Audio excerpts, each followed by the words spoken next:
Exclusive story मैं आपके साथ शेयर करना चाहूँगा और वो है सोने से रिलेटेड कि लोग अपना सोना क्यों छुपा रहे हैं, सोना छुपा रहे हैं। बेसिकली हुआ ये है कि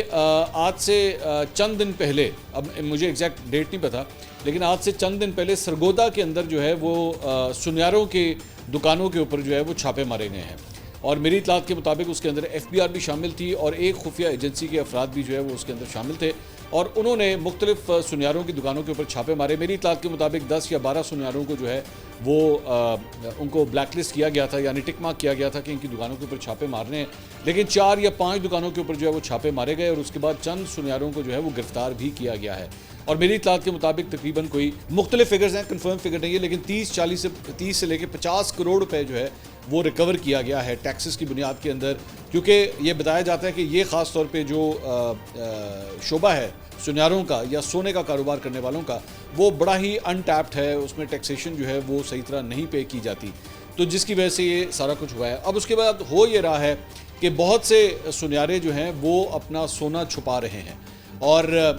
ख़ास तौर पे वो सोना जो अनडॉक्यूमेंटेड है उसको छुपाया जा रहा है या उसको जो है वो किसी तरह इधर उधर किया जा रहा है ताकि कहीं ये ना हो कि हमारे यहाँ भी छापा पड़ जाए और वो सोना जो है वो हाथ से जाए। तो इसकी वजह से सोना छुपाने का जो है ना वो इस वक्त सिलसिला जारी है पिछले चंद दिनों से। दूसरी बात ये कि सुनियारों का भी एक पॉइंट ऑफ व्यू है इस सारे मामले के अंदर, वो ये है कि पिछले दिनों जब डॉलर ने थोड़ा सा फ्लाइट किया था या फ्लाइट आई मीन उसकी प्राइस जब ऊपर आई थी, आपको याद होगा तकरीबन ये 285-286 तक जो है वो टच करना शुरू हो गया था, तो उस वक्त सुनियारों के ऊपर भी बहुत छापे मारे गए थे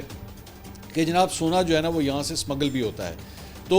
उसके बाद सोने की एक्सपोर्ट भी जो है वो बंद कर दी गई थी। तो मेरी इतलात के मुताबिक अब तकरीबन कोई 3 महीने हो चुके हैं, तो सोने की एक्सपोर्ट जो है वो बंद है। इस सिलसिले में इवन मिनिस्ट्री ऑफ कॉमर्स जो है उन्होंने कहा है कि जी हमारी तरफ से ग्रीन सिग्नल है, लेकिन उसका SRO जो है वो PM ऑफिस के अंदर इस वक्त फंसा हुआ है, वहाँ से जो है वो आ नहीं रहा। तो सुनियारे आजकल जो हैं वो बहुत परेशान है, एक तो इन छापों की वजह से और ऊपर से सोने की जो लीगल एक्सपोर्ट है वो उसे भी बंद कर दिया गया है। तो अगर आपका सोना भी अनडॉक्यूमेंटेड है तो ज़रा ध्यान रखिएगा, क्योंकि इसके ऊपर छापे छुपे जो है वो मारे जा रहे हैं। तो बेहतर है कि अगर कोई आप उसे डिक्लेयर कर सकते हैं, अगर आपने उस पर टैक्स नहीं दिया हुआ तो बेहतर है कि आप उसके ऊपर टैक्स दे दें। तो इस चीज़ के बारे में ज़रा होशियार बात रहिएगा।